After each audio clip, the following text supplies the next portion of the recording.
You are listening to the IFH Podcast Network. For more amazing filmmaking and screenwriting podcasts, just go to ifhpodcastnetwork.com.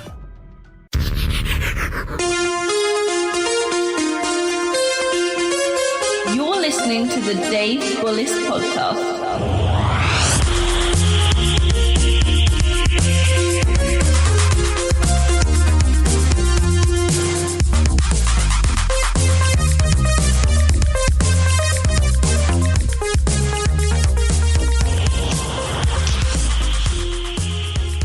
Hi, everyone. Thanks again for joining me. This is Dave Bullis Podcast. Joining me today is Brandon Fowler from Hybrid Vigor Film. Brandon, how are you doing?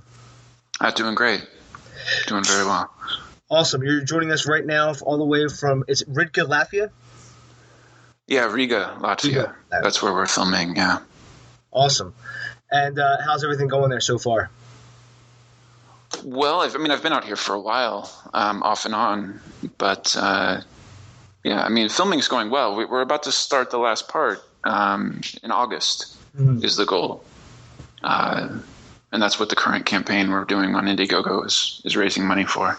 Cool. And just to mention, unfortunately, by the time this will come up, Brandon's campaign will have ended. But there's other ways that you can do it. No, actually, I don't think it'll be over. Because the campaign doesn't end until August. I'm sorry. I thought it ended in mid-July. My fault. I apologize, Brandon. So there is still time then when this launches. So I'll put this in the show notes, but it's on IndieGoGo, Hybrid Vigor Film. So all right. So Brandon, let's get started at the beginning. So how did you get started in the film industry? Well, if we go back to the beginning, I started doing little short films and kind of like music videos, where I would edit together. Like there were some kids in my neighborhood. I was about 12 or 13 years old, and there were kids in my neighborhood that were like semi-pro BMX bike riders, and I would film them doing tricks and stuff and edit it to music. And I would also do scenes that were, narrative stuff, just reenacting scenes maybe I saw in a movie or something. And and back then I was editing with a VCR and I was using a VHS camera, so it was really old school editing. So I kind of started with that, and then I did video production stuff all through high school. So I did lots of editing, and I also did 3D animation when I was about 15 or 16. With Lightwave 3D, I did like a spaceship flying, and it ended up getting in a contest in Universal Studios. I didn't have anything to do with the rest of the video. I just did the special effects shot. And then after high school, I interned on a film that was shooting in my hometown. And I just called them up and said, I just finished high school. I want to learn more about the business, and I'll work for nothing. And they had already found their interns, but after I met with them, they let me do it. So I worked for a few months on that, and that's really where I made most of my early connections in the business. So and then it was about less than 2 years after that I shot my first film, or started shooting my first film, which was called 18. And that was, 35 millimeter, Panavision, almost was Directors Guild even, SAG actors and all that. So it was like a proper film. And that's kind of how I started. Yeah. Cool. It's interesting, Brandon. I actually met the guy who started Lightwave, who actually created Lightwave, William Vaughn. And I was actually talking to him about like the future of Lightwave and everything like that, and where it was going, and all this sort of things. But it's such a small. Like as I do more of these podcasts, it's such a small world when you see like the tools how everyone started on, and and how everyone's connected, where they are now, and it's actually pretty cool. But yeah, Lightwave back then was. I'm not familiar with it anymore, but it was. I learned about keyframing and polygons and all this, just basic animation stuff. But I had to back then to render it. We were rendering out to like videotape, and we had to do like one frame at a time, and you needed proper equipment to do that, but the school didn't have it. So I literally had to do like manually render one frame at a time for the final render, and it was just the most monotonous thing ever. But it ended up kind of cool. I was going to say, I can just imagine how long that would just be, taking and just being like, my God, it's never going to 30 frames a second. I think it was 30 frames a second for that, because it was video. So, yeah, I mean, you're doing 30 times for each 1 second, and probably it was about 10 or 12 seconds, 15 seconds shot. Yeah, it's kind of boring. Cool. I mean, it's amazing how technology has just, come into play now, because, I mean, that type of stuff now, I mean, now it's just push a button, you can render out all these amazing things. And, yeah. But it's changed a lot. I mean, when I was learning how to use a nonlinear editing system, I learned on an Avid. And, back then, and this isn't very long ago, an Avid cost $200,000, and it was garbage compared to what you can run on any laptop right now, basically. And you can get, much better software than ever even existed back then for free now. And, it's completely changed. I mean, they didn't even have tutorials. If you can imagine a world where you go on YouTube, there wasn't a YouTube, but, and you're trying to learn how to use a nonlinear editing system, there were no books, there were no tutorials. If you wanted to learn how to do it, you had to go to Avid school and spend like $5,000 or something. It was crazy. So yeah, very different nowadays. Yeah, the internet has really, basically finally given everyone, made everything an even playing field, so to speak. I mean, obviously now, you have to have the, you have to have the know-how to, or you have to have the drive to learn everything, find the manuals or what have you. But I mean, I found YouTube. Yeah, and you also have to not get distracted, because there's more things that can distract us nowadays than there's ever been. So it's very easy to, get lost on Facebook or spend an hour watching fail videos or something when you could actually be learning something. You know what I've done, Brandon, to actually help with that is if I find my willpower is struggling and I have to watch I'm trying to watch an actual tutorial, what have you. There's an actual app called Freedom for Mac. And it actually does is there's two different versions. One blocks the internet and one blocks social media. So okay. So they're very. I've heard of this, I think. Yeah, they're very cheap, and so what happens is if you try to access it, it just blocks you out of that. And if you want, you have time limits on them you can set, or if you even want to if you actually do want to break down and actually need to visit a social media site, you have to restart your computer to get it off. That's funny, because I mean I use my workstation is Windows based, but I have a script that I made that probably is exactly the same thing that this program does. That basically, it's a DOS script. I have it on my desktop. I click it, kills the internet connection, and I have an on and I have an off. And probably I should get rid of the off. But basically, you reboot the computer, and then you can access the internet again. So it's kind of the same idea, and that does help. Yeah, and it is for Windows too, because I have a Windows laptop. So cool. It's just, I know it's called Freedom for Mac. I mean, but I guess they started on Mac and then just realized, hey, that 50% of the market is, we're out capitalizing on. But so go on to the next question, Brandon. So you're currently working on your latest project, which is Hybrid Vigor. You're the writer, you're the director, and the producer. What can you discuss about the project thus far? Well, I mean, it's about 70% of the shooting is done. And we started, actually the first scene we shot was in Estonia. It wasn't in Latvia. And it was right on the Russian border. So there's a big lake called Lake Peipus that is on the Estonian-Russian border. And it's completely frozen over in the winter. And we were out there, and it was about minus 30 out there. And very windy as well. And we shot out there all day. And a little bit another day as well.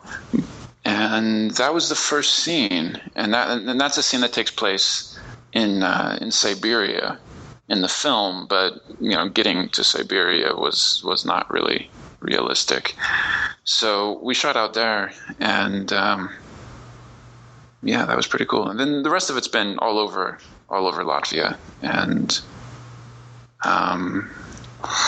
yeah, I mean, gosh, where to start? So what are the idea for Hybrid Vigor? Just to start at the beginning, then, where did the idea for Hybrid Vigor film come from? Well, it came from. I mean, all right, off and on, I've been out here for about more than 10 years now. So it's kind of come from different experiences I've had out here, but obviously this isn't a documentary. This is a fictional piece that is not completely realistic and some of the things that happen, but it's hard to say because it's just the story that's come out of me. I mean, I like to say it's just bubbled up from my subconscious, and that's kind of honest. I mean, that's really what it's like. It's just I had scenes and I wrote down, things that just kind of hit me. And then I just put together all the notes and the different images and scenes and stuff I had seen, and it became the film. So I can't think of any one thing that really inspired the film. It's a lot of different things. So you said you've been there for 10 years now? Off and on. Yeah, the first time I came out here was actually in 2003. So I'd been living in LA, and I kind of didn't really like the direction my life was going in LA at that point, to be honest. Because I have a lot of friends that were in the business or trying to get in the business, and it just seems you have to do a lot of not very good work just to survive, and it's not really what I wanted to do. I want to make stuff I'm proud of. I don't want to make stupid stuff just for a paycheck. So, and also when you're in LA, it's kind of like living in a fishbowl in, my experience. And, I want to go out, experience the world, experience new things, and tell stories that, probably no one else can tell because of the experiences that I've had in my life. And if all you, see every day is LA and different people that are, in the business or trying to get in the business, your experiences are very narrow. Mm-hmm. So I like the idea of traveling. I mean, when I'm done with this, probably I'll go somewhere else and make something else. And maybe it'll be in America and maybe it'll be some other country. I don't know. But I don't want to sit in LA and be a part of the rat race. It's just not interesting to me. So what prompted your I guess trip to Latvia in 2003? Was it were you just looking for a new place to visit, or have you always wanted to go to Latvia? Well, at that point, I'd never been out of America. I'd never been to Mexico. I'd never been to Canada. So I wanted to see the world. I wanted to get out. So I went to Europe and visited several countries, and Latvia was just one of the countries that I visited, and I really liked it. And I thought immediately when I got out here, I thought, I could make a movie out here. And, I felt really inspired to do that. So literally, I came back from my trip to Europe, and I had my suitcase in my hand walking back into my apartment in Los Angeles. And I decided right there, I said, what am I doing? I'm moving to Latvia. And it was about 10 days later, I had sold my car. I had packed up, put stuff in storage, and I just flew there. I had no idea how do you live there? How do you get residence? How do you, do this? I had no idea. I just knew that I was doing it. So I jumped on a plane and did it. So it was, yeah.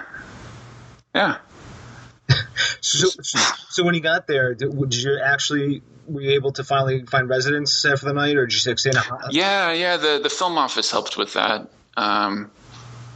Yeah. So I was able to get all that stuff, and then I ended up going back after about 9 months. I was back in the U.S. for a while. So the film office helps. And, I just told them, I want to kind of just experience life out here and see what comes out, So I'm not going to shoot anything, immediately, but I want to just have these experiences and work on what will become a film and a script first. But so yeah, it's cool. So okay, so now you moved to Riga.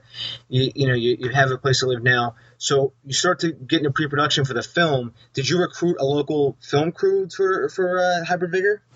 Well, that's years later that we started that. But yeah, the crew is entirely local. Mm-hmm. I'm the only one that's not a local in the crew.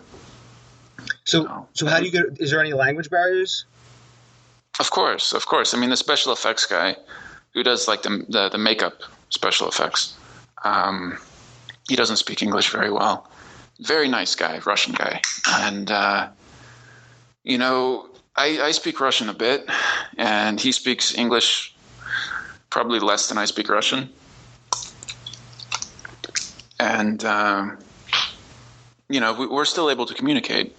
So it's not as easy as it would be, if we spoke each other's native language perfectly. Mm-hmm. But I don't really feel that there's any problem with language barrier. And I'm very familiar with the culture and stuff out here as well. And I know a bit of Latvian too, but with Latvian, I know a lot of words, but I don't really feel it as a language. Mm-hmm. So it's kind of hard to put my thoughts into, Latvian. Mm-hmm. But with Russian, I feel it more, mm-hmm. and I'm able to speak without going through English. So if someone's speaking to me in Russian and they're saying stuff I understand it without having to translate in my head.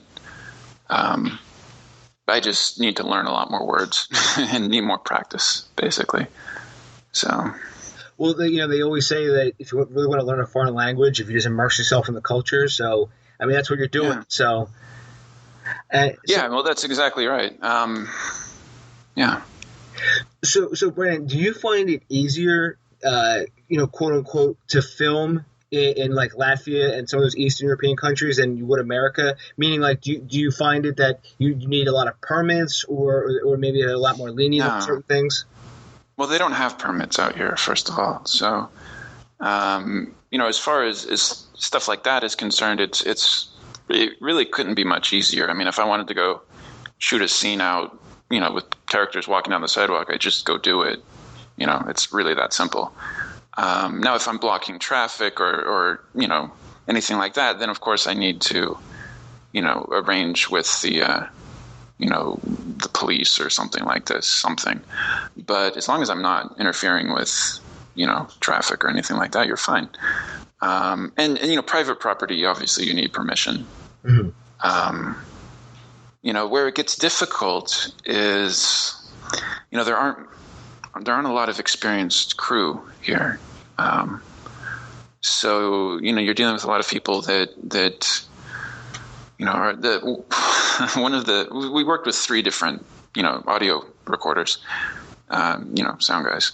And, one of them that we worked with didn't know what time code was, for example. So, he'd only used really kind of old equipment that didn't have time code. So, there is a learning curve a bit, and there are very good crew members here. They're just busy always. There's a lot of Russian films that are shot here. There's a lot of commercials and stuff that are shot here as well. So the really good people, or the really experienced people, I should say, are constantly working, and the others, they just don't have very much experience. So you kind of have to be patient. Mm-hmm. So. Now, on the other hand, compared to the U.S. or even London, for example, here it's, you can't really, right. If you're making a movie in a big city in America or in London or something like that, there's so many people that are just looking for their start in the business that you can get a lot of people that will work for very little money or free. Maybe they get a piece of the back end or something like that. but you're not going to really get that here as much because, people just don't have the money. They can't afford to work for nothing. So, pretty much everybody in the crew is getting paid on this. So in some ways it would be, could potentially be more, it would be less expensive to shoot in America.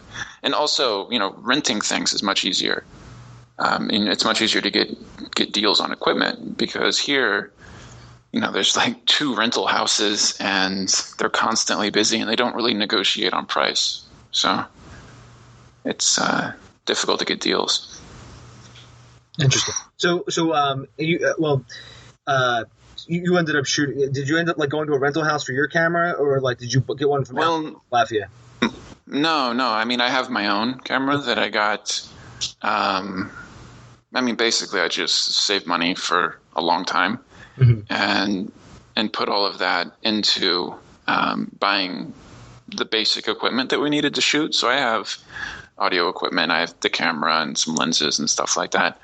That long before we did our Kickstarter, long before any of that, I had bought. So it was like the end of 2011, I think I got that.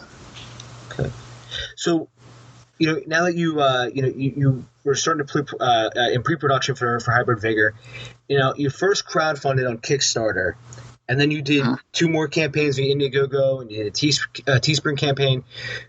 What were your experiences with these campaigns? Starting with the first one, which was a Kickstarter. Well, the Kickstarter campaign. All right. With crowdfunding, I've kind of been a proponent of crowdfunding since before there was even the word crowdfunding. In 2001, I was telling people this is the future of funding independent film. I did an interview actually in Hollywood Reporter in like 2002 when I told them, that crowdfunding is the future. And I remember the woman who interviewed me everyone was so skeptical. They thought I was crazy. And and she asked me, is it like a pyramid scheme or something like that? I'm like, no. So it's kind of funny. Now it's a huge thing. And it's, with Kickstarter really added legitimacy to it. Even though IndieGoGo was out before Kickstarter even. Yeah. But, the model that Kickstarter uses is very good for people that don't have like a celebrity name, either attached to the film or themselves, because it, with the way it is all or nothing, that's actually a good thing. So that's why I use them first, because you're more likely to get people that will go, you know what, if they can reach the goal, I'll throw $50 at this. So, yeah, we started on Kickstarter. I spent about 3-4 months, whatever it was, kind of building up a kind of audience, I guess you could say, on Twitter, and then leveraging that to make the Kickstarter campaign work. But then when we came around to the IndieGoGo campaign last year, I was kind of having health problems at that point, and I wasn't really prepared for the campaign like I was the first one. So it didn't, and also I didn't really research IndieGoGo like I did Kickstarter at that point. So it's a very different strategy, funding on IndieGoGo versus Kickstarter. So I wasn't really prepared for it. And, and probably the biggest thing was I just was sick at that point. So, that campaign, I can't really call it a failure because we raised money that helped a lot with the film. But it could have been a lot better. And the Teespring campaigns, there were actually 2 of those. But, just a lot of people were asking for shirts. And, we didn't really raise. I think we made like $1,500 or something on those 2 campaigns. So, because you're dealing with shirts that actually cost a lot of money, relative to the amount the person's giving. So a little bit more than half, I think, went to Teespring to pay for everything. So, and then we got, I'm not sure how many people did that, 50, 60 people got shirts, something like that. Yeah, so. I actually, I bought one of those shirts too, and I actually have it right beside me. Cool. Yeah, no, I got one. And they ended up pretty cool. I wasn't sure what the quality would be, but they ended up pretty good. Yeah, I actually I have bought other Teespring shirts when they have these campaigns, and I was actually surprised how good they are. I wish more filmmakers would actually use Teespring. Because I've seen the other shirt designs and other from other campaigns, and I mean the quality compared to Teespring is just bad. I mean, because Teespring. Well, and it's not just Teespring though. I mean, Teespring has cheap shirts that you can get, and people do get those. And when you're doing a crowdfunding campaign, when you're giving away shirts as a perk, it's difficult. And the reason is because if you get nice shirts, it costs a lot of money, and it ends up that, if a person gives whatever, $25 or something, probably about 15 of that's going to go to the shirt. So, that eats up a lot of the money that you really need to make the film. So that's why I never really did it with the main campaigns. And also you can get bulk shirts made for less than $15, but they're garbage, So you wash them once, everything fades off, they shrink, and they're just not good shirts. So, and that's what most people do with crowdfunding campaigns. They just get the cheapest shirt they can find so that they can put the most of the money that's pledged for that, reward to the film, which makes sense. But then you have, I don't like putting things out there that are low quality that are associated with, the film that I'm making, because I just don't want people to think low quality. And, that's the reason why I went with these better shirts. Oh yeah, and just to go back to crowdfunding, it's funny you mentioned that, because I was talking to Joe Wilson, who was the last guest on, and when in 2010 when I was doing a crowdfunding campaign, crowdfunding still it wasn't anywhere close to what it is today, 4 years later. And I had so many people who were just confused and like, what is this? And they actually said, it's just like a pyramid scheme. We don't understand. And I was like, no. And then it was a monumental effort just to get my producers to understand what crowdfunding was. And there still is some education that needs to be done to the, general public about it. I mean, things are way better than they were, but, there's still, people don't understand the power of crowdfunding. We're not even close to realizing the potential. And when crowdfunding's made it, we'll see projects where someone, let's say it's a filmmaker that's trying to make a short film, and they have, some stuff they're showing on their page that, you see the person knows what they're doing. Mm-hmm. They have a little clip they've put together, and it's good. There's a lot of stuff that's not good that people are trying to crowdfund. They're just not ready for the public eye yet. They need to fail privately, and as they develop their craft. Mm-hmm. And that's one thing that people really need to learn right now. People are so quick. They make a short film or a little video, and the first thing they do is put it on YouTube and share it with everybody. And I would say more often than not, they're not ready for that. You need to. Everybody's got bad stuff inside. As far as work goes, keep that private. And then once it starts getting good, then share it. Share it with your friends and stuff like that. And ideally, people that are not going to just say it's great, people that are going to give you honest feedback that you're going to listen to. Just people fail publicly too much with their work, in my opinion. But, yeah. I agree wholeheartedly with that, Brandon, because, that's a lesson I've learned myself. And even like Robert Rodriguez says, you have a certain amount of bad movies in you, and you need to get all of them out of you first. Sure. Again, and definitely. And it's not just bad movies. It's also that,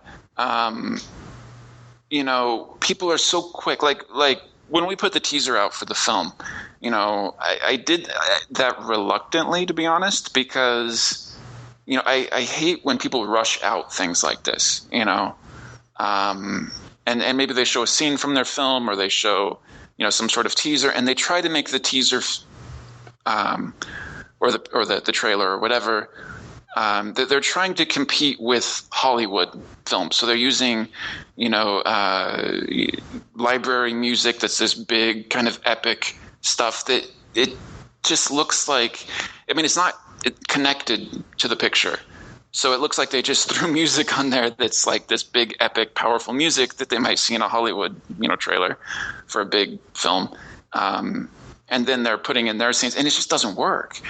You got to focus on what you can do that's good, and not try to just make it look Hollywood. That's my opinion. Yeah, absolutely. Projects that are actually, achievable, not, making like a Civil War, reenactment. And you have to like, oh wait, who's going to buy the costumes and the squibs and Yeah, I saw a campaign recently, and I feel bad if the person hears this.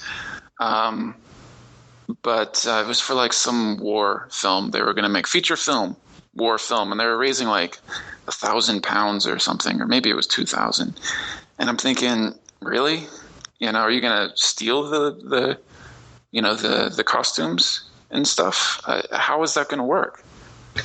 So a lot of people just aren't very realistic. When you're crowdfunding a film and you're not a name, you kind of, it's difficult because you need a certain amount of money no matter what you do to make something professional quality.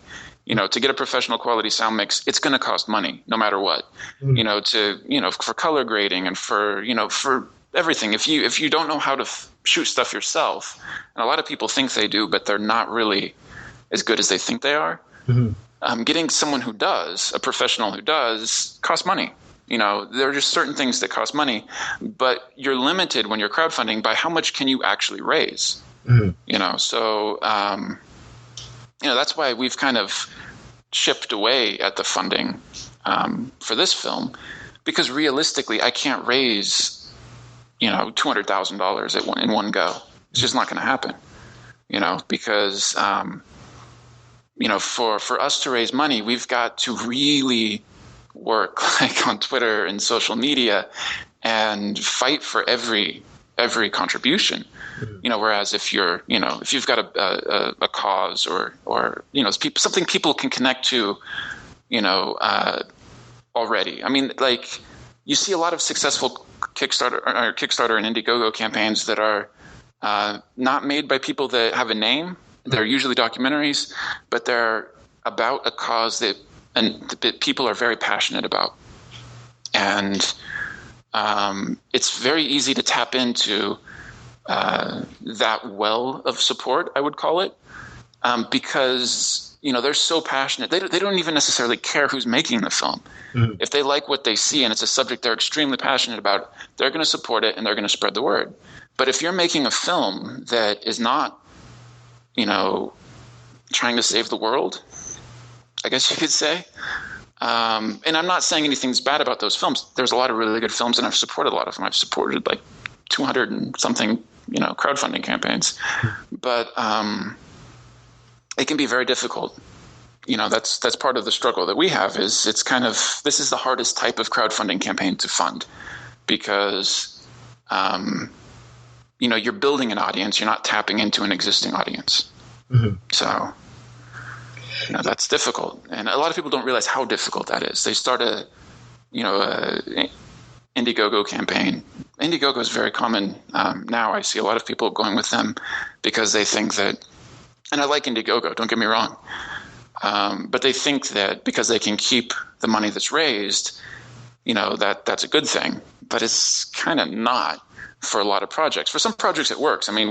For us, we're at we need to be shooting during the campaign because there's only a couple months left to finish before, I'm either going to have to leave the country or, we're trying to get it done in time for Sundance. So IndieGoGo makes perfect sense for us. But it doesn't necessarily make sense for everybody, whereas an all or nothing would make a lot more sense, because if you're doing, an IndieGoGo campaign, let's say you're a filmmaker, I don't know, living somewhere in the Midwest, and you try to raise $20,000 to make your first film, and you raise $3,000, and you've maxed out basically everything that your family and friends are going to give you, because that's basically the only people that supported your campaign.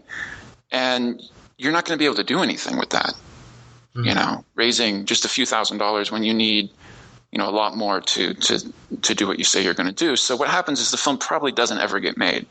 And the person maybe comes around again to try to do a different campaign, having learned more, maybe developed their craft better, learning more about, what's realistic with crowdfunding. They're not necessarily going to get that support again from those people in their immediate network.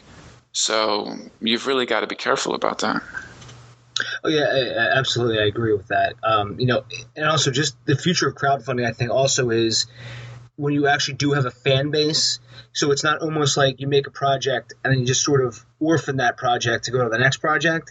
It's almost like they know you and they're investing back into you, if you know what I mean. It's almost like a production company. So like the instance I always use is Video Game High School by Freddie Wong. I mean, that guy was just breaking records left and right, and it's just all from his fan base. Yeah, there's another one I don't remember the name of it, but it's an even more popular YouTube channel that's about to set a record on IndieGoGo. I think they're going to raise probably over 2 million they'll raise. And see, YouTube, people that are famous on YouTube, especially people that are famous for a long time, like Freddie Wong has, the hugely successful YouTube channels. And, this Video Game High School is a great example of very good, very well-run crowdfunding campaign. But the benefit that they have is that they have a body of work. So they have fans that are familiar with their body of work, and they know what they're going to get, Whereas, like me personally, I don't have that. I don't have a body of work. I have little snippets of stuff people have seen from the film, but people don't know what they're going to get necessarily. So, that is very, very difficult to raise funds. I mean, I would almost say, if you can start if you're a filmmaker trying to start out and you want to do a web series or something like that, the first step is start a YouTube channel and try to, spend a few years trying to build up an audience. Because if you just try to start immediately, that's not going to work. 99% of the time, it's not going to work. So, but I plan on crowdfunding stuff in the future, and I realized that this first campaign is going to be the most difficult. Now, the others will be difficult, but once I have something out in the world that people can look at, then I'll be in a much better position. So, people I think will be more willing to support the next thing. But it's just getting there. That's the difficult thing. And building up a successful, and building a successful YouTube channel is very difficult. I'm not trying to make what they do seem like it's not a big deal. It is. It's extremely difficult to do what they did. And, they've been, a lot of these guys have been doing it for 7 years, 6 years, long time. Yeah. And, their fan base is, is really good. And I'll have to check up your the other YouTube channel you were talking about who was about to break the Laser Team or something like that. Really? It's called. Really? I haven't heard of it. Hey, they have 4.5 billion views on YouTube. 4.5 billion. Really? Yep. It's funny, Brandon. Last night I actually tweeted out, I don't know if you saw it, the number one Kickstarter at that point in time for that hour was a guy crowdfunding his recipe for potato salad. How much did he raise? He raised a couple thousand thus far, but I think it was just the fact that it got so many shares that because it's just something unique. Yeah. And I saw like 5 different people, including the Kickstarter actual Facebook page, actually shared it. So I was like, "What?" So, yeah, it's I mean, that's another thing. Actually, this is what's interesting is, if you have some sort of celebrity attached to your project, maybe like Don Cheadle is doing a film right now that's on IndieGoGo, and he's got it's his directorial debut, so. It looks like it's going to be a good film. Obviously, anything with him involved is going to be good. and he gets tons of press. If you do a Google News search, you'll see hundreds and hundreds and hundreds of articles about his film. And if you've got a YouTube channel that's got 1 billion views, you're going to get a lot of press about what you're doing. You probably don't even need it because you have so many people that are engaged in what you're doing. But you're going to get a lot of press if you've got some kind of technology thing where it's like a clever gadget or something. These do really well on IndieGoGo. In fact, they're their most successful thing. If you go and look at what's trending on IndieGoGo, 10 out of 12 are probably going to be technology stuff. So, with those, you're going to get press.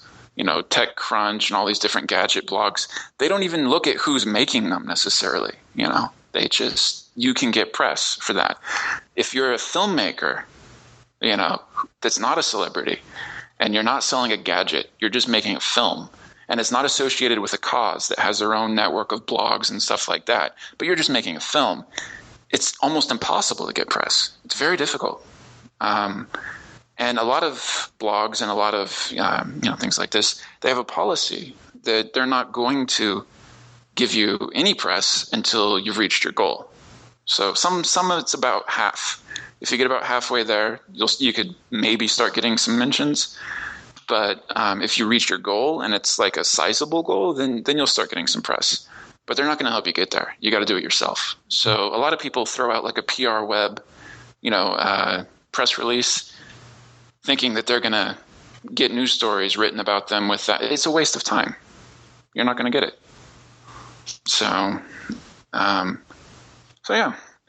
Yeah, no, you're absolutely right, and I've noticed that too. When I went back to go back to that crowdfunding campaign I did in 2010, I got lucky with the amount of press that we got because we were actually there's a new film studio that actually opened up down the street from us, and the project after us was After Earth, Will Smith.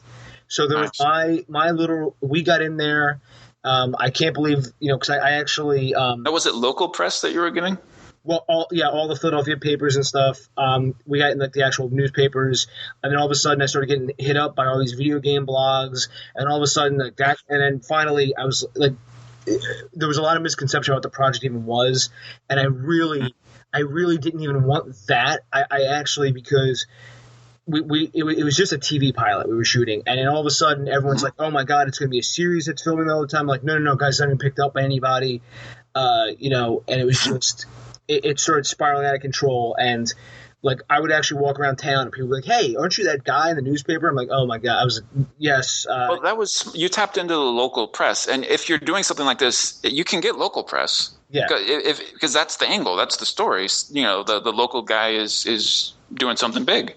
The local girl or whatever is doing something big, so you can work the local angle, and maybe that will get you what you need to get some more international or national press. Maybe. Yeah, it actually was going that way. I actually started getting requests from like Ireland and England for blog press, and I actually said, I appreciate this, but there's really not much more I can say because really it's a pilot. And finally, I was like, I was so caught up. I mean, that's a whole other story, This was 2010? 2010, 2011, somewhere around there. All right, so it's still unique then, also. Yeah, and I still have a whole ton of contacts from that too. Like sitting in front of me, Rockstar actually gave me the key to I think it's San Andreas City or Liberty City, Cool. Which is actually pretty cool. So we actually got a lot of really cool, and we also were talking about like commercial placements and stuff. I mean, I could do a whole podcast about this. I don't want to. I mean, this is about. No, it's okay. It's cool. It's interesting. Did you finish it? What happened with it? Yeah, we finished it, and there was some fallout afterwards. Just some bad blood between different people in the crew didn't get along, and. That happens. And then basically I just kind of got a little frustrated about some things, so I kind of sat on it. But what I did then was edited it, and then I was able to pitch it actually to some pretty cool people. I actually ended up working with I can say her name. It was Jennifer Grisani, and do you know her from NBC's version of The Verge? No. Okay, well, I actually got to work with her about it, and the next year on my birthday is when she actually sat down. We got a phone interview about it and everything else. And cool. Very, very helpful notes. And I took it. Yeah, you should do a whole podcast on this. This would be interesting to hear.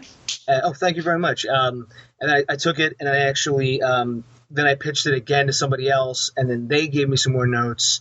And right now I've realized the best thing to do is to go back with a script and just make a better pilot. Because the biggest knock on it was they said it feels like a pilot episode without being a pilot episode. And they said if you can tweak this a little better, and there's a few scenes they actually pointed out. They said it would actually work a hell of a lot better.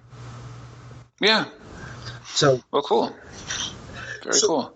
So, and then just to good to go back to crowdfunding, what tips would you give a filmmaker, to launch their own crowdfunding campaign? I know you touched on a lot of stuff about building an audience, but is there any other little tips or anything that you could think of? That's it. Building an audience is the most important thing. I mean, people have got to connect with what you're doing, and that takes time. And that doesn't mean, all right. I've got now one of the most popular indie film accounts on Twitter. I've got now, and I get messages every single day from people that, the first thing they say is, look at my video on YouTube, or look at this, or look at that, or, give me money for my campaign. And they don't even, they're not interested in what you're doing. They're not interested in what anyone else is doing. They're only interested in just throwing their link at as many places as they can throw it, hoping that someone, they seem to think that people are just going to go, oh, wow, this is so awesome. I've never seen anything so good. I'm going to do everything I can to give money to this and promote this. And that's not realistic, Their first step should be, if they, first of all, a lot of this is automated, but if they're actually manually doing this, their first step really should be interaction. Respond to some tweets rather than blast people with your link. Start a conversation, talk to people, be genuinely interested in what other people are doing, help other people succeed and reach their goals. And you know what? Maybe some of that will come back and help you. So, but if you just throw your link at, people and say, give me money, watch me on YouTube, share this, it's not going to work. I've seen people try that for years. Yeah. And they've got 1,000 followers. It's usually about 2,000 followers. They're following about 2,000 people. They really only have people following them that are following them because they're just following back, basically. And there's no engagement. There's no connection. And it doesn't matter if you've got an audience that isn't engaged in what you're doing. It doesn't matter if you have 200,000 followers. Getting 200,000 followers is not difficult. It just takes time. Assuming you don't just buy them, but you can just run a follow back script it's going to take a couple years probably nowadays, or a year, and you can get tons of followers, but it's not going to work, for anything, because they're not even paying attention to what you're doing. So it's a very different, people are I used to focus on numbers a bit. In fact, I used to have more followers. I used to have over 200,000 followers. Now I have 130,000 followers. But I have more actual real followers now, in that they're interested in what, I'm doing.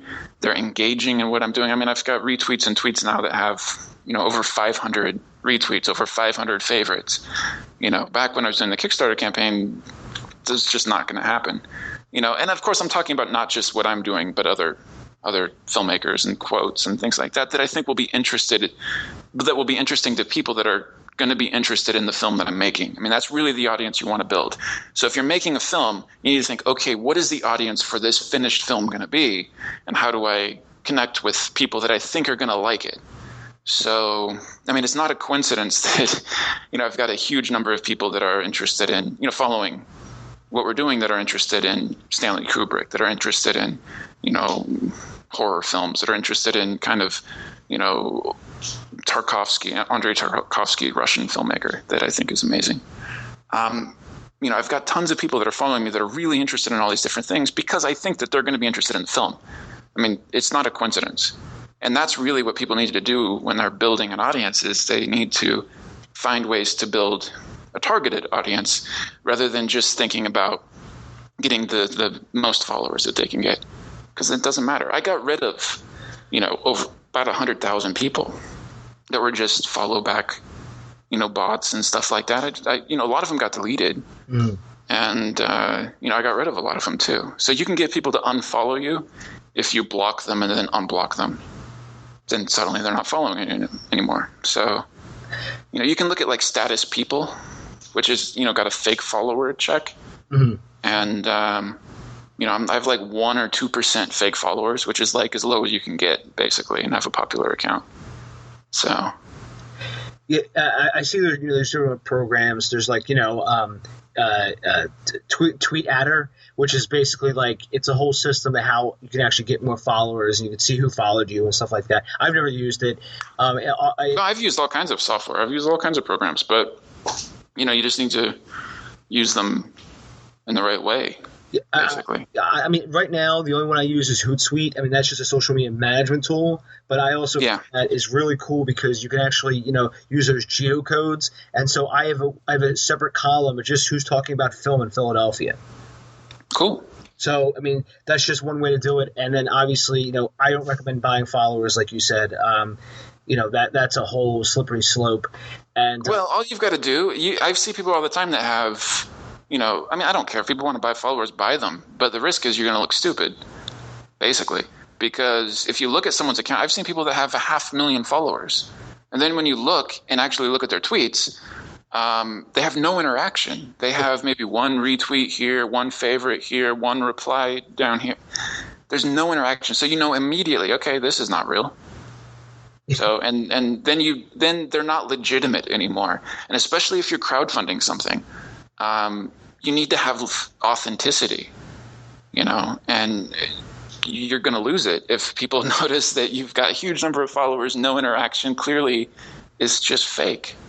Yeah, and that's what I was getting at was that, that people can spot that now. And Chris Jones even did a blog about that, about how to speak, how people spot people who buy followers or what have you. And you can go to different sites and you'll see, all of a sudden their follower count just bumps up from 50 to 2,000. You're like, oh, okay, sure. happened? Now there are legitimate reasons, I think, to buy followers. That's another conversation. But you don't buy followers to brag about how many followers you have. Mm-hmm. That's the mistake. Yeah. And anytime you buy followers, you're going to lose them, because Twitter deletes them very quickly now. So you see people all the time that, suddenly they go up by 30,000 followers, and then the next week they're down by 30,000 followers. Yeah. So. Yeah, and you're right. That is we could get in a whole Twitter thing, a whole Twitter podcast about, strategies and whatnot. So, back to Hybrid Vigor. So, what are your plans now for Hybrid Vigor, especially for, releasing? I mean, do you hope to have a theatrical run, or are you mainly going to plan on? Yeah, well, everything that was in everything that was in the IndieGoGo video from last year is still the plan. I still want to do the backer screenings all over the world.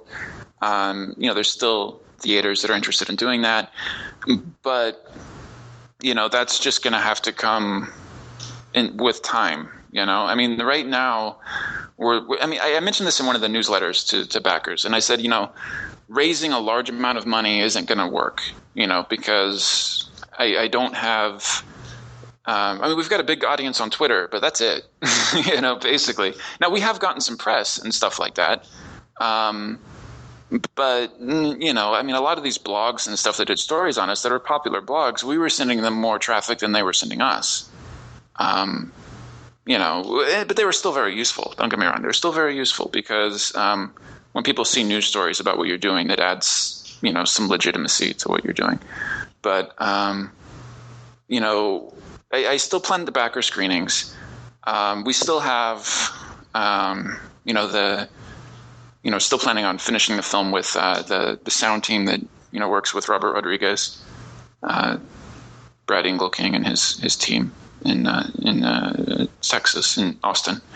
So you still plan on doing that. But right now, the immediate goal is just to finish the last of the shooting, get a cut of the film together that we can submit to Sundance by the end of September, which is the deadline. And we'll spend the rest of the fall just, finishing off stuff, because they don't need a final cut. They just need, a pretty good rough cut to, know what's coming. And then in the fall, we finish off, sound, and, there'll be music and stuff for what we submit in September, but it may not be final. The composer that we're working with, Hannon Townsend, who actually is amazing. He sent me over a bunch of stuff the other day. He's really, really good, which obviously he would have to be to do, stuff for Terrence Malick's last 3 films. So yeah, I mean, the goal right now is to finish shooting in August. I've edited, most of what we've already shot, and get a rough cut sent off to Sundance in September, and that's it. That's the immediate goal. Cool. And, I encourage everybody also to check out his current IndieGoGo campaign. Again, I'm going to click that in the show notes. But, Brendan has some really cool perks, too, that are different than the norm, which are always very, very interesting and cool to have. And, it's always good to stand out. It's sort of like what Seth Godin always says about the Purple Cow. So, yeah. But, again, I'm going to link that in the show notes. So, Brandon, in closing, to sum all this up, is there anything else you'd like to add?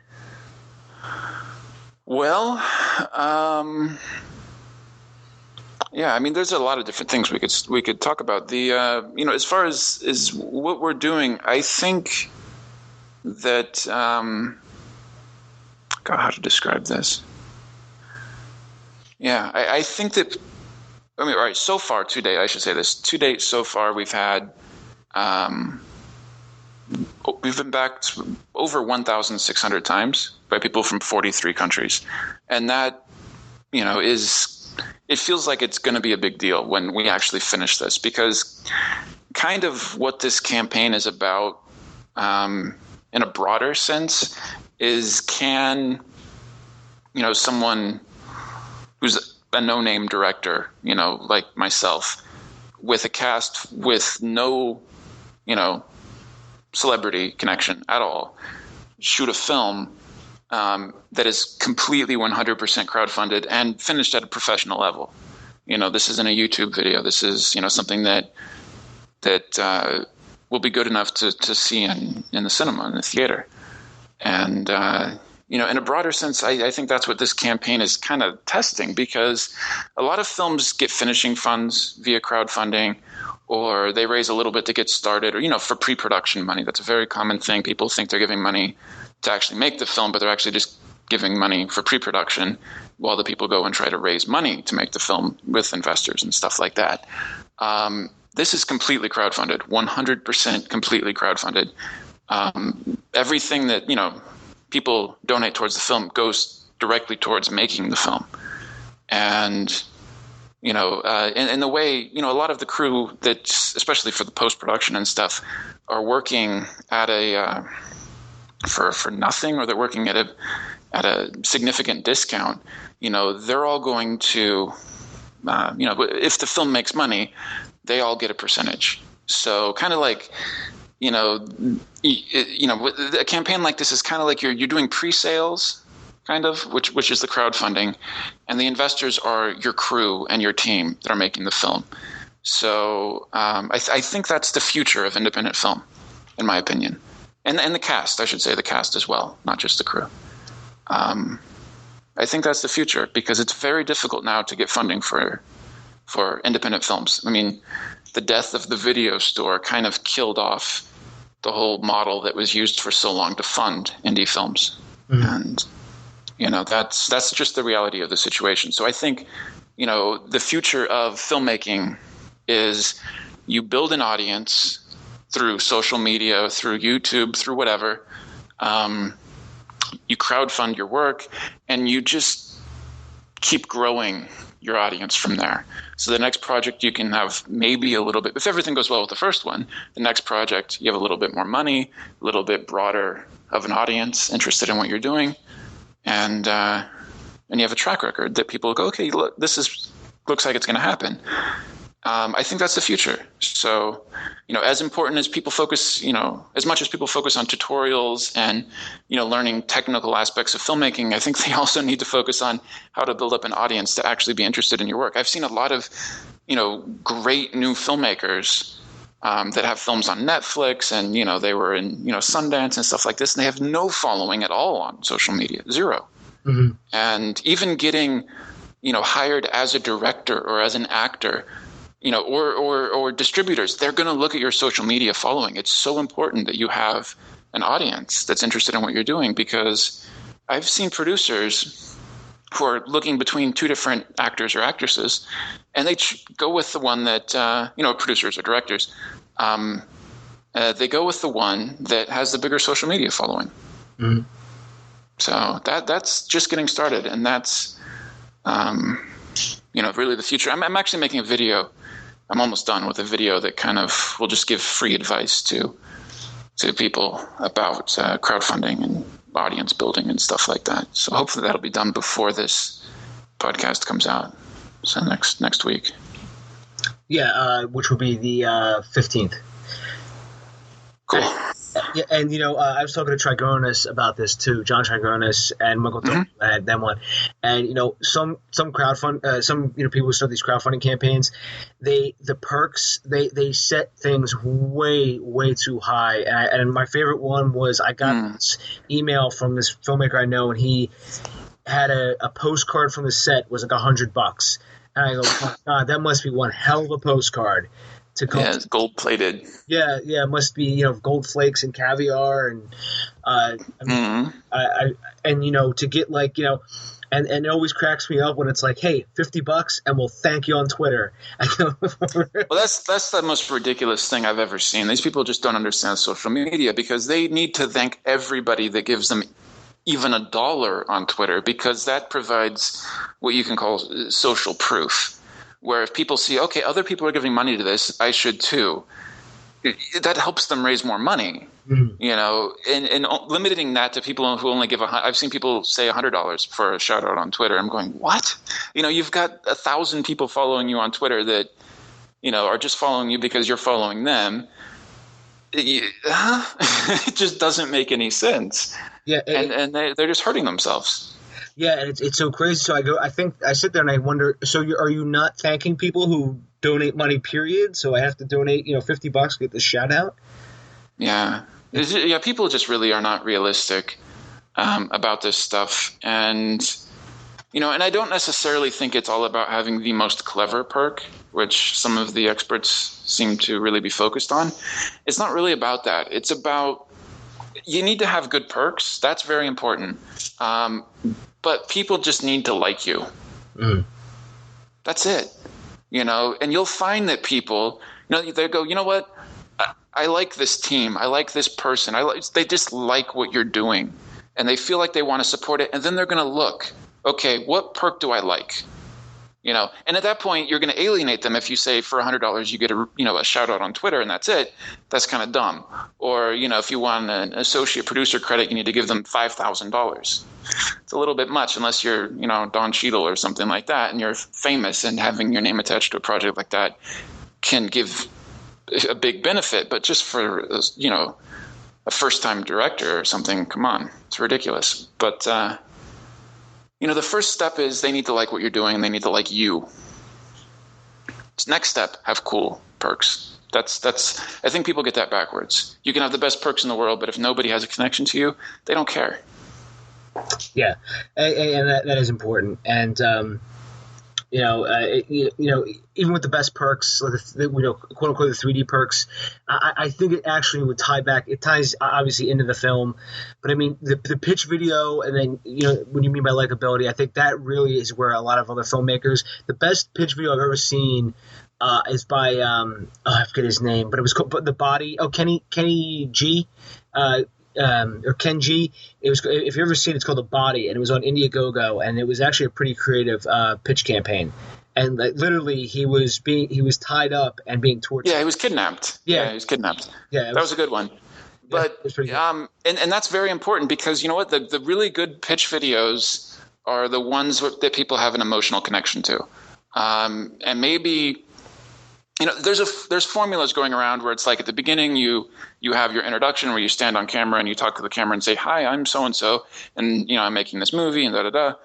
The problem with that, in my opinion, is you get people that have seen the blog posts and stuff like that, and they follow that very specific formula, and it becomes boring. I mean, if I'm looking at crowdfunding campaigns and I look at them all the time, and like I said, I've backed well over 200 now, every video starts to look the same.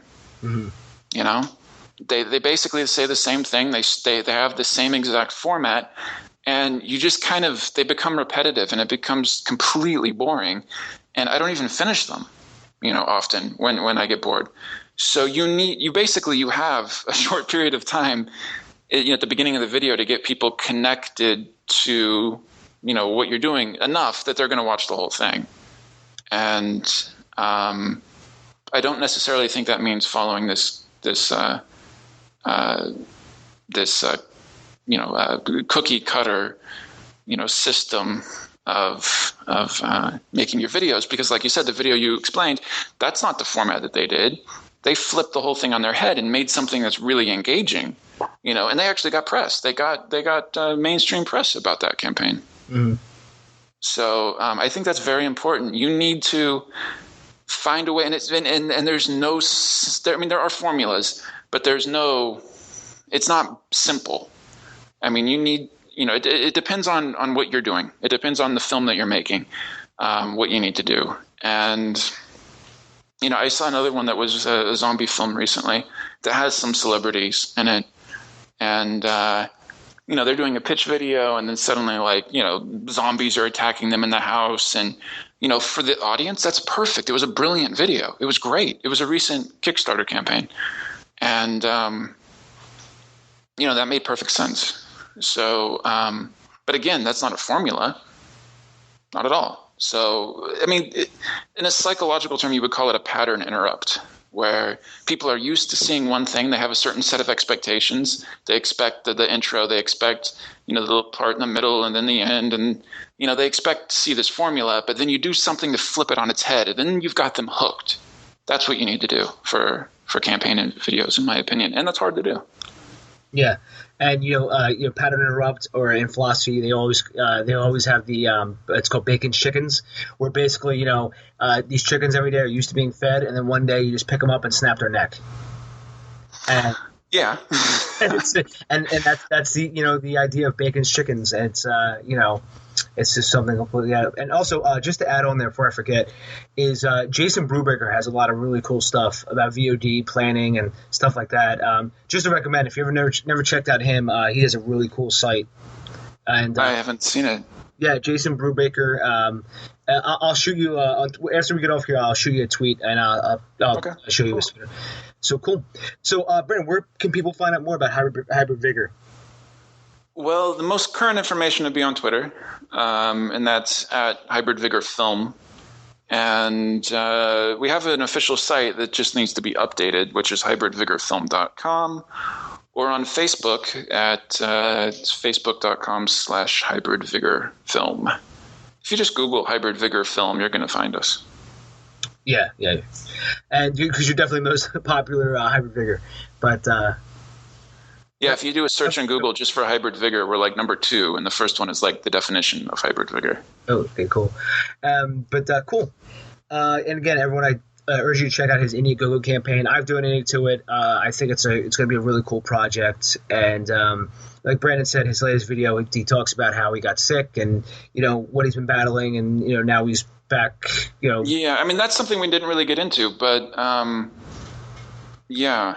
And I haven't really explained that too much, but, like what exactly happened. But the quick version of that is it started with like an allergy to antibiotics. Mm-hmm. I had a horrible allergy to antibiotics that kind of turned the top half of me bright red. And it was really bad. And after that, it just kind of wrecked my nervous system. It's technically the autonomic nervous system. Mm-hmm.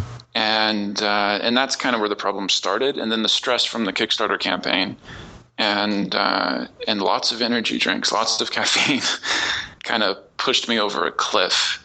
So, and ended up with all kinds of problems. It's called autonomic dysfunction, and it's where your autonomic nervous system is not working correctly, and that's the part of your nervous system that is in charge of keeping you alive.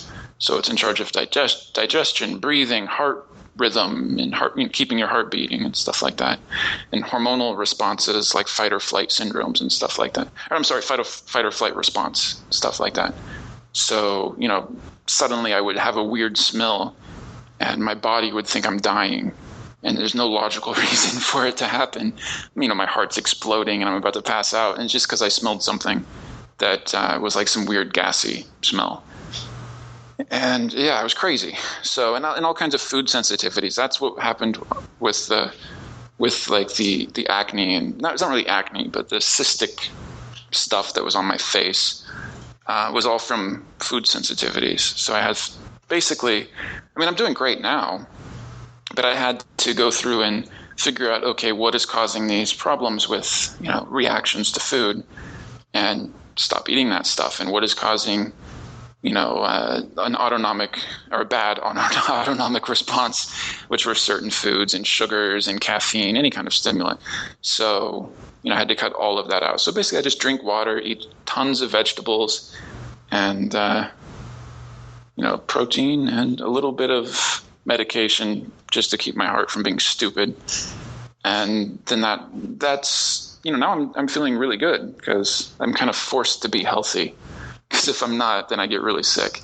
So yeah, that's kind of what happened. Oh, and the part where I couldn't walk or stand was a type of autonomic dysfunction. It's called POTS syndrome, and that was the scariest part, because about 25% of people that get that are permanently disabled, which was kind of terrifying when I was reading about it.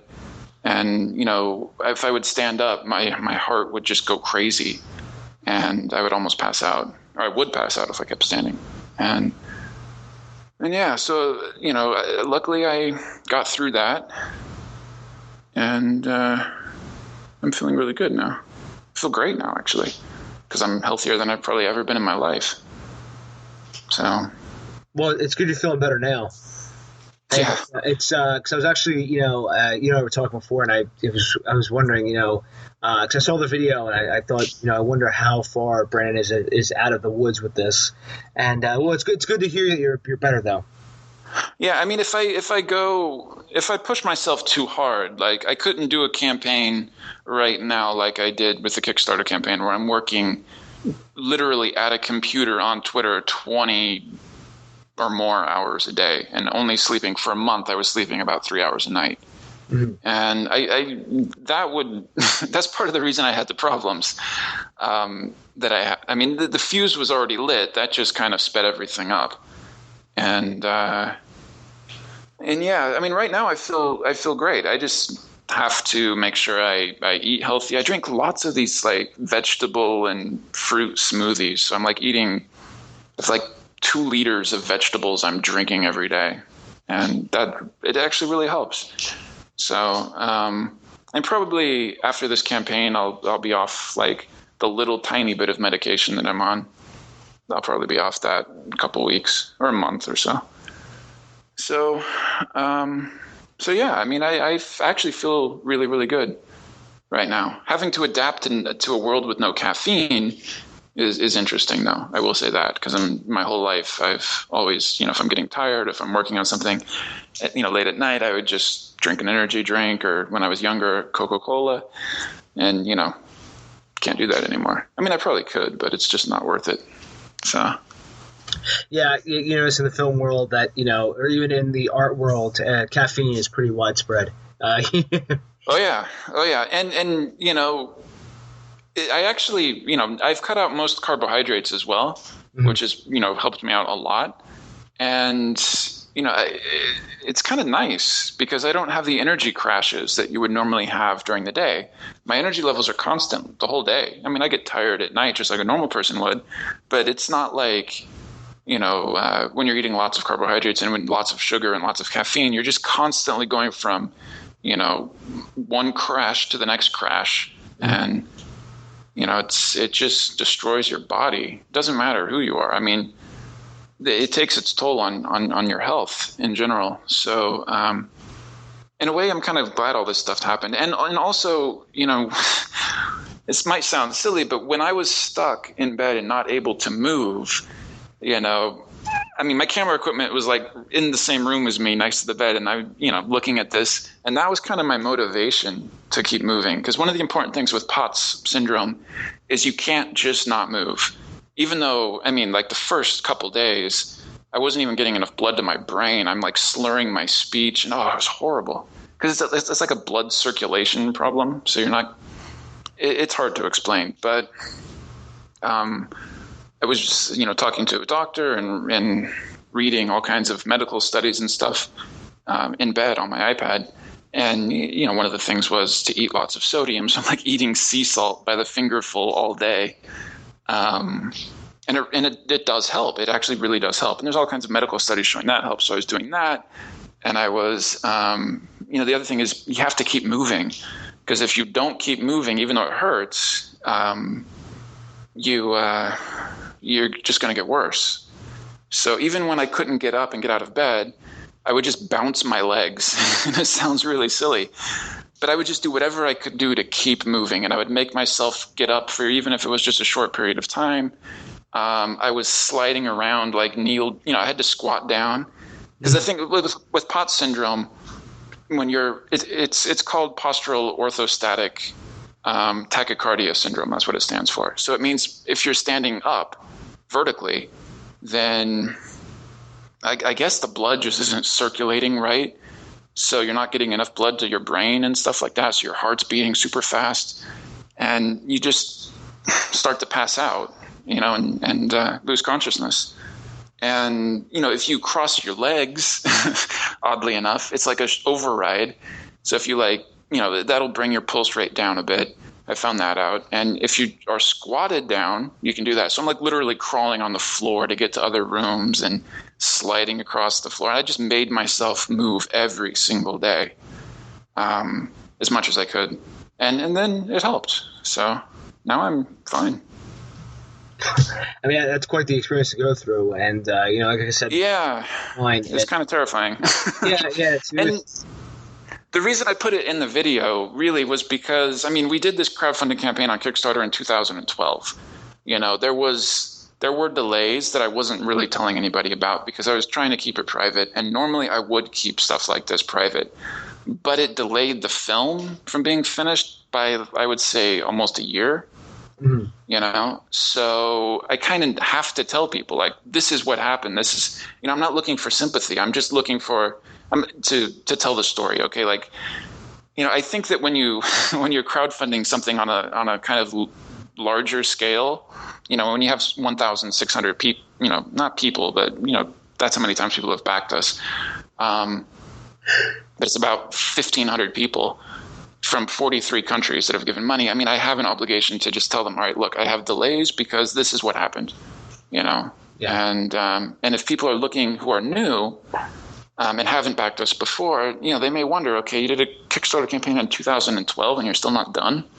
All right, you're right. This is why. So, that's the reason I put it in there. And actually what's interesting is a friend of mine who's living in Sweden right now saw the video. And he was having the exact same problems that I was having with this autonomic dysfunction. And he just saw the video and wrote me on Facebook saying, oh my God, I'm having the exact problems you're talking about. And I was asking him some questions, and he said his doctors weren't really being very helpful. They just told him to relax, and they didn't really understand that he can't stand up, So it's not as simple as just relax, which is what the doctors told me at first too. I had to literally go in and just get my own tests, and I had a friend who's a doctor that, helps with that as well. So, I told him the tests and stuff to get to find out if this is actually what he has. And it looks like it is. So I'm not the only one in the world with this problem. You touched on something too, Brandon, which was, you did have to come out and say this is what was wrong, and this is what's happening. Just to go back for a second to when I asked you about the tips for crowdfunding campaigns, that's something I've noticed too. Is there are people who they won't update their campaign or their followers with what's going on, and it leads to a lot of confusion, and even it can start turning to anger. I mean, there are friends I know who are crowdfunded, and I'm always telling them, like, you guys have got to talk to your backers and say this is what's going on at this time, and I'm sure I'm actually, we probably know some of these people, and I'm usually I say even an email list that you have, which is critical, use that, or even use whatever Kickstarter, IndieGoGo message system, just to get let them know what's going on. And it doesn't take long at all. It takes 5 minutes, 10 minutes, just to type. Well, one thing I've noticed about that is I've always been sending out the newsletter about, the email newsletter about, things that are happening and stuff like that. And I did mention in one before that I was sick for a little while and stuff, but I didn't really get into the details about it. But what I've noticed is that I looked at the records just the other day, and, out of however many people are on our email list, 40%, see the emails. That's all that open them. So I didn't want to bombard people with updates where I'm updating every single site, the Kickstarter news, and I'm updating IndieGoGo and, the old one and then the current one. I didn't want to update all of them all at the same time with the same information. But I'm starting to realize that a lot of people don't see it unless you do that. So I may start doing that more. In fact, I'm going to send an update out on Kickstarter soon to everybody because clearly a lot of people aren't getting the updates. So, and also to build on what you were saying about having to update people, when you're crowdfunding something like this, where you're out of your immediate network, it's not your grandparents and your parents that are giving you the money only, but a larger number of people that don't know you personally. You kind of have to accept that what you're doing is a bit like a reality show, the making of the film. And, in a way, in that if something happens to you personally that is affecting what these people are supporting, I think there's an obligation to tell them, honestly, like, this is what happened, or this is what I'm dealing with right now. And I think people will understand that. But if you're not communicating that, you're going to get people that are angry. And, that's a great way to kill your career as far as crowdfunding goes, and building up, an audience in social media. Yeah, absolutely.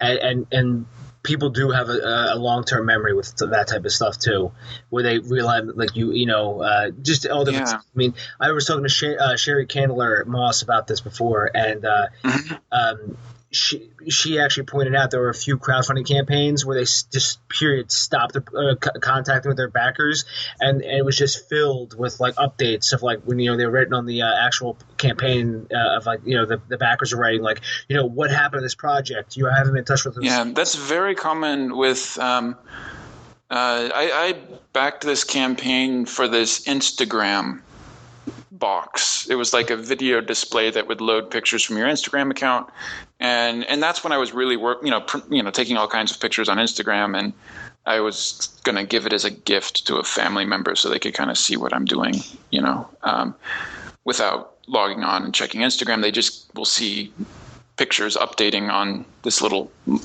thing that you can hang on the wall. I forget the name of it now, and it's been years, and I still don't have it. So, and if you look at the comments on their Kickstarter page, it's nothing but hate. People are so furious. I mean, this company will never crowdfund anything ever again. They're going to have to just start over and hide their names because, it was a very successful campaign that they just didn't deliver on. And the realistically, I think that their intentions were good. But, when you're making, especially, or with anything, even in films, when you're doing this stuff, things happen. And when you're making stuff on a micro budget, when things happen, yeah, you could be you can be doomed, basically. When problems turn up, and they had a problem with supplier. I think it was a company out of China that just screwed up a bunch of stuff, and they'd already spent all this money on it, and then now they needed to get an investor just to deliver their the little monitor boxes to everybody, because they didn't have enough money left to even do that. Mm-hmm. So, and I think they'll eventually deliver, and I think they've started to send people stuff, but it's been like 3 years or something. It's been a really long time, and it really made a lot of people angry. So. Wow. So that's true. I mean, you have to communicate, and the more money you raise, the more you have to communicate. Yes. If you're raising, $5,000 or whatever, I mean, you still need to. I mean, morally, you need to communicate with people, but you're not likely to get a backlash if it's a small amount. But again, like I said, you can burn out your immediate network, and they're not going to support you on future things. Yeah. But if you raise a large amount of money and you don't deliver, you better have a good reason for it, and you better be trying to find a solution, because it may be the last thing you ever publicly crowdfund. Yeah. So. Yeah, and that's just to reiterate, because I've seen it before. People have a long-term memory with this stuff, and they don't necessarily remember exactly why they don't like you. They just remember they don't like you. Exactly. Yeah, right. And it's hard to convince someone to like you again when they don't know why they don't like you. They just don't like you, and maybe it's not because of what you did to them directly. It's because of what they've heard. Because the world is so connected now. You screw over a few thousand people, they're going to tell their friends, and they're going to tell, the word's going to spread, and it's not a good thing to do. Yeah. I mean, and you see it too with social media PR, because, one bad tweet, I mean, like the, FAFSA.org, they tweeted out something, as like a joke tweet with the, from, I think it was from Bridesmaids, where it was, help me, I'm poor. And then they got a whole bunch of backlash for that. And what was this? FAFSA.org, which is the government site that helps people with their student loans. And they tweeted out a picture from I forget the actress' name, but I think it was from Bridesmaids, where she said "help me," where she goes to first class and she says "help me, I'm poor." And people didn't realize it was a joke. Yeah, and they sort of it's. People these days are very sensitive. You have to be careful about what you're saying publicly and in social media. And I don't mean like protecting what you're saying, hiding your true feelings. I mean, you need to make sure you're effectively communicating what you really feel. If it's open to interpretation and it can be interpreted as bad, then it probably will be. And, that can quickly backfire, even if your intentions were not bad. Yeah, definitely. So, all right, well, Brendan, I'm glad you're feeling better, and I thank you again for coming on the show. So, again, if you want to find Brandon, it's at Hybrid Vigor Film on Twitter, and again, I'm going to link that in the show notes. And his latest crowdfunding campaign is at IndieGoGo, and that's, Hybrid Vigor Film on there, which, I'll link in the show notes. And, you can find me at DaveBullis.com, and it's at Dave_Bullis. Brandon, any final thoughts? No, I think we covered a lot of stuff. Yeah, this is actually the longest show I've ever done. All right. So, that's cool. Because Joe Wilson, who's one before you, actually, I'm sorry, the two before you, actually, he had the record. So you just beat him. So cool. How long is this one? This is over an hour and a half already. Nice. So cool. And, again, this will be up on July 15th. Okay, cool. Cool, buddy. So, again, Brandon, thanks a lot for coming on. And if you need anything, let me know. All right, sounds good. Thanks, Dave. Thanks, buddy. All right, bye. Bye. Find Dave at davebullis.com. Please make sure to subscribe and share the podcast.